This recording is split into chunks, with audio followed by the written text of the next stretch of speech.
Hey everybody, welcome once again to Choices Finding Your Joy. Paula Vail here. I'm happy to share with everyone a great, amazing lady, Anne Van Dyke. She is a Master of Arts and Psychology, an author, a caregiver, a speaker, and author of the book Ride the Waves, A Caregiver's Journey. Welcome, Anne. So happy to have you here with us. Thank you, Paula. I'm just thrilled to be here. Thank you. Thank you. And this copy of the book is for you. Mm-hmm. I'd like you to read the inscription to you. Thank you. To Paula, who welcomed me to Washington with an open heart and with open arms. You are one of my earth angels. Oh, many blessings. Thank you. Thank you. So welcome. You I'm just made so my grateful. journey up here. Yay. We were meant to meet. We met on Facebook before I even moved up here, but right after I moved up here, you were one of the first people that I had lunch with, and you just really welcomed me with open arms. Thank you. Thank you. Is there anything you'd like to share about yourself before we start discussing your book and that amazing topic of what it's like to be a caregiver? And I know we're going to discuss, what it's like as a family member. And I mean, this is something that touches everyone's heart. It does. And there's no way any of us can escape losing someone we love. Dying is a part of life. And I was a psychotherapist for many years, and the clients that I worked with all had grief and loss issues. And I have a heart for grief and for loss. And I was watching TV one evening with my husband, and this ad came on. Be a volunteer hospice worker. I'm like, I'm going to do that. And my husband looked at me like, oh, God, there you go off on another one of your tangents. So I signed up for the training. It was 12 weeks, 2 nights a week, 4 hours a night. And I completed all of my hospice worker training to be a certified hospice volunteer. And a week later, I brought my mother home in-home hospice. So I don't think that my saying, I'm going to be a hospice volunteer was my idea. I think I was being guided by spirit and being given tools in advance that I would need to carry out the task that I was given. Isn't that amazing how Source does that for us? Absolutely amazing. Absolutely amazing. The angels are watching over us, and we have so much help from above. It just amazes me every day. And so, with you going into this, tell us, what was like the biggest eye-opening experience for you with becoming a caregiver? It was the realization that when I brought my mother home from the hospital in in-home hospice, they told me 3 to 6 weeks. It was 3 years. And so it's the realization that death and dying doesn't stick to anybody's agenda. Mm-hmm. It doesn't matter what doctors may say. Yeah. And so one of the things that I learned in being a caregiver for my mother was to stay present to the moment. We can't do anything about the past. It's gone. We can do our best to heal the past. We can learn from the past. Yes. But we can't change it. Mm-hmm.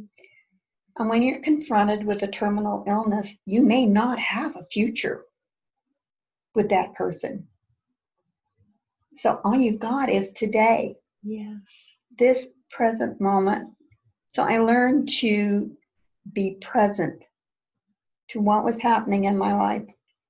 That's so true. Because you can be given some numbers. This is what we expect. And that person can have longer time in their physical body or a shorter amount of time. Exactly. So that is very powerful to realize how important just this present moment is. Yes, and to stay fully open to this present moment. Acknowledge your feelings. Acknowledge your thoughts. Acknowledge your experience. What am I experiencing in this moment? Because what you're experiencing is your real truth. Mm-hmm. And going with the flow, especially my mother had dementia.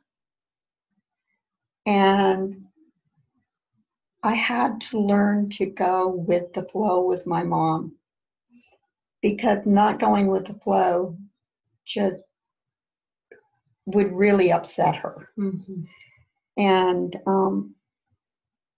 when I learned to stay present to what was happening in the moment and to go with the flow, I found I was given beautiful gifts. Mom said to me one day, "You didn't know my daughter, but you would have liked her. She's very pretty and she's very smart."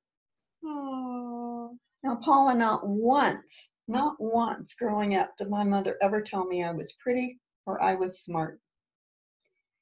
And even though she at that moment didn't recognize me as my daughter, I got a gift. Yes. I got a gift that I can hold in my heart. And that's just one example of why it's so important to be present to the moment. Mm-hmm. Now, I could have blown that moment by saying, "But I'm your daughter." And my mother wouldn't have recognized it. It would have just upset her. May have confused her. May have confused her even more. Mm-hmm. But by saying, "Well, tell me about her," and going with the flow, gee, yes, got to find out I was pretty and I was smart. So there's power in the present moment. Yes. When we allow that power to happen. Yeah.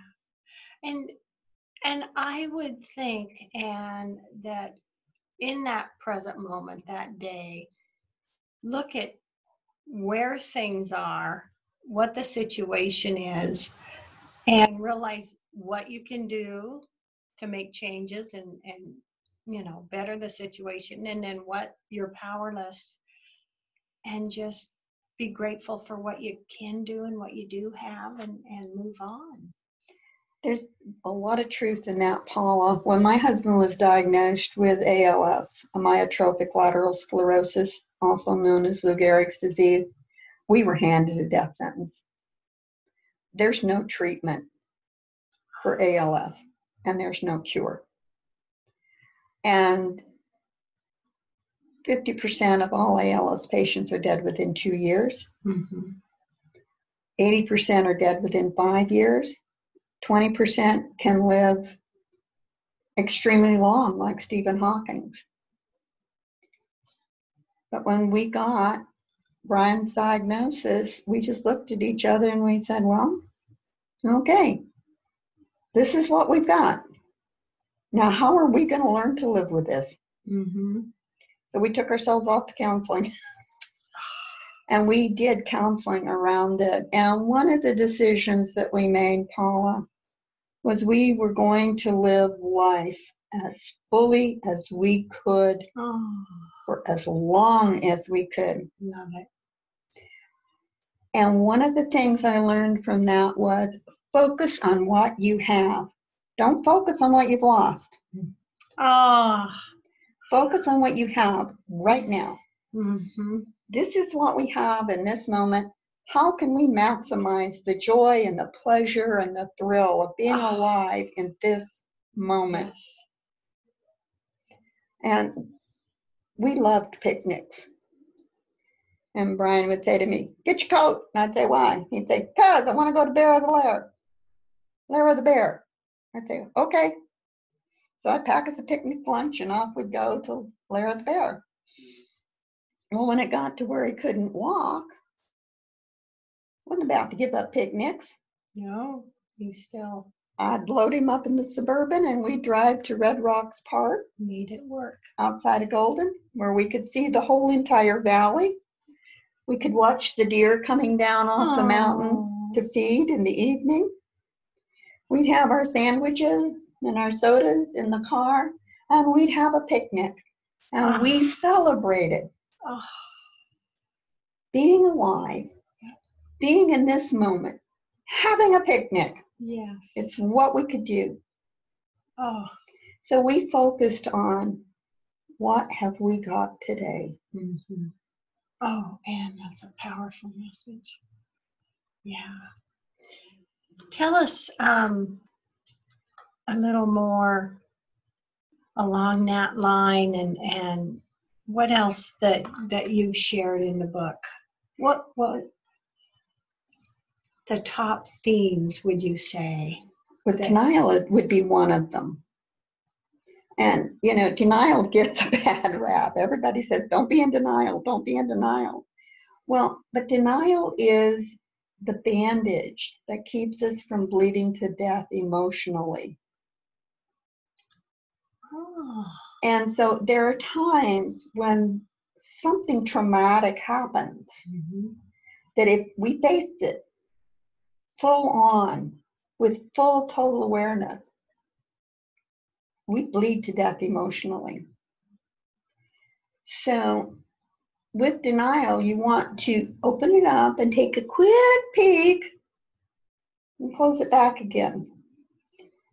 And no two people are going to move through a journey of death and dying at the same pace. Mm-hmm. Not going to move through the journey of denial at the same pace. Mm-hmm. There were times when Brian was able to lift the cloak of denial and be right there, right present to what was going on. And I wasn't. And in one of our counseling sessions, he said to me, "You're very extroverted." And I went, "Yeah, think?" You know, and he said, "Ann, you're very extroverted. You need people in your life. So I want you to wait a reasonable length of time after I die, say 6 months to a year, and then get a boyfriend and get married again." Oh. Mount St. Anne's went off. I can't think about that. Or Exactly. Yeah. I didn't want to think about that. I didn't want to consider that. I was nowhere near. Bless his heart for thinking about you that way and thinking, I want her future to be beautiful. I can see that now, Paula. I can embrace that now, and it is a very fond memory. But at the time, it shredded my denial and took me to a place I didn't want to be. Mm-hmm. And I screamed and yelled at him. And in fact, the therapist said, "Ann, please sit down and be quiet." Mm-hmm. Because would you say, you know, it's okay for us all to be unique and handle it in different ways as far as like denial, because that can be a big thing to take on. So even if we have to slowly progress and accept the situation or what's happening, it's okay, isn't it? It absolutely is. There's an old saying that says, mile by mile, it's a trial. Yard by yard, it's very hard. Inch by inch, it's a cinch. So chunk it down. Yeah, and I that's really cute. It was like just a couple nights ago, I was looking at a quote from Martin Luther King Jr. And it was something, you know, go out and fly. If you can't fly, run. If you can't run, walk. If you can't walk, crawl. And if you can only make a small movement, make a movement, but continue to go forward. And yeah, that's huge. And we can, you know, we don't have to be able to accept something and handle it the same way as another person. We are unique, and give ourselves love in that situation, would you say? And you say, I'm Love doing and my best, acceptance. and I'm going to continue to do my best. You know, I stitched my cloak of denial back together. Mm-hmm. And of course, Brian was able to step back into, not focusing on his death. He had said what he needed to say. Mm-hmm. He had said it in love. Yes. He had said it because he really and truly loved me. Mm-hmm. So then we went back to our everyday. Not that that incident was forgotten. It was never forgotten. It was put on the back burner. We went back to our everyday life. We went back to going back to our ALS support group. And we were having a condo built. This is probably a year later. And I'm going through it going, that second bathroom's going to be a handicap bathroom. Because I was watching him maneuver his walker around. And I'm thinking, oh man, when he's in a wheelchair. Mm-hmm. So I told him, I said, I'm going to change that second bathroom to a handicap bathroom. He said, no, you're not. I said, watch me. I'm going to do it, honey. I'm doing it. I'm going to do it. And without realizing it, I had ripped his cloak of denial. Yeah. Because by changing that bathroom to a handicap bathroom, to one that would accommodate a wheelchair, it brought him to another level of his disease that he didn't want to approach. And, that's really something to realize too. I mean, and that can make it overwhelming as a caregiver, especially when it's someone you love, because here you are dealing with the situation and what's happening, but you also have to assist the other person to deal with what's happening. Yes. So would you say support groups are a very good idea? Oh my, yes. I don't know how we would have made it without our ALS support group. The people, everybody in the support group, let me back up a minute. Most of the people in the support group were married couples. A few children came with their parents, but most of us were married couples. The ones who had ALS approached it from that point of view. Those of us that were the spouses approached it from the point of view of, how do I balance all of this? How do I deal with this illness knowing I'm going to be a widow or I'm going to be a widower? And sometimes, we would wander off into the wild blue yonder, and somebody in the group would yank us right back to reality. And it was, support groups are safe places to lift your cloak of denial, to look at what's going on in your life, to work on coping skills. Support groups let you know, I'm not alone. Yes. I'm not the only one going through this. Support groups let us know that, you know what? My feelings are valid. And it's okay to be mad. It's okay to be sad. It's also okay to be joyous at what I've got this moment. It's, each of us moves with a terminal illness, with spouses especially. You're not walking the same path. Brian was walking towards his death. My parallel path was walking towards widowhood. And one day he said to me, gee, Ma, that's what he always called me, was Ma. He said, gee, Ma, you really got the short end of the stick this time. And I said, what are you talking about? He said, well, it's real simple. All I got to do is die. He said, you got to figure out how to go on living without me. Oh. I said, He adored you. Oh, adored is not the word. He loved me beyond. He loved me unconditionally. I was truly blessed. And in that moment, I knew it was true that that I had to go on living without him. Mhm. But it was another one of those little rips in my plug of denial. I was like, Brian, shut your mouth. Don't say that to me. I am not. I don't want to I don't want to hear it. I don't want to deal hear with it. Oh. Oh. And I think that's another important coping skill, Paula, is to really be with your feelings and acknowledge them and state them out loud. Mhm. Feelings that don't get dealt with are going to come out sideways. Mhm. That's true. You're going to get an ulcer. You're going to get Mhm. gastritis, migraine headaches. Who knows? High blood pressure. Yeah. Yeah. And, you know, as being a caregiver in general, would you say I've always wanted to volunteer in a nursing home offering Reiki. I would give Reiki to my dear auntie and before she passed. And I just am setting it up with one of my students, and we're going to do that one day a month. And I would think as a caregiver, what that's like to know what they're doing every day when they go to work, helping others, because some people are alone in that nursing home and don't have visitors.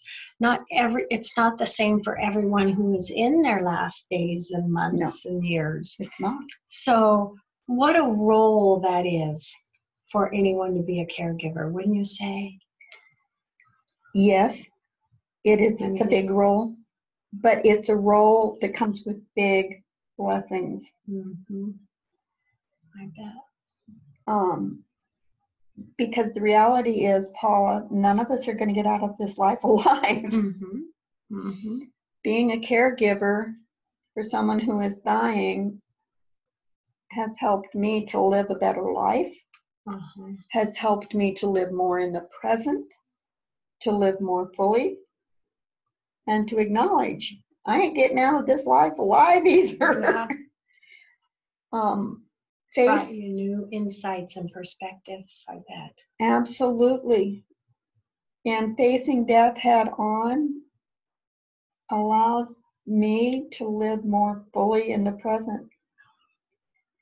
And going to a nursing home and giving Reiki to the nursing home clients, that's a beautiful caregiving. Thank you.